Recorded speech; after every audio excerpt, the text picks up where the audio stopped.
105 रनांच्या मार्जिनने जिंकलेले आहे झिम्बाब्वेच्या against West Indies. तर एवढ्या जास्त रनांनी जिंकल्यामुळे रन रेट खूप जास्त गेला वेस्ट इंडिजचा आणि आता ग्रुप एच्या टॉपर जाऊन बसले. झिम्बाब्वेने ना हेटमायरचे कॅच सोडला आणि जेव्हा ते कॅच सोडला तेव्हा तो फक्त 9 रनांवर होता आणि तो कॅच सुटल्यामुळे त्याला चान्स भेटला आणि त्याने जवळपास 85 रन मारले. म्हणजे जो एवढा मोठा गॅप होता ना तो ॲक्च्युली त्या एका कॅचमुळे झाला इश्यू.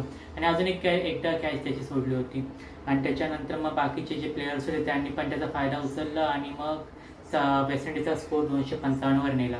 आणि जेव्हा झिम्बाब्वेची बॅटिंग आली ना त्यावेळी मग वेस्ट इंडिजच्या बॉलर्सने खूप चांगलं केलं आणि त्यांनी 147 रनांवरच झिम्बाब्वेला पूर्ण ऑल आऊट केलं.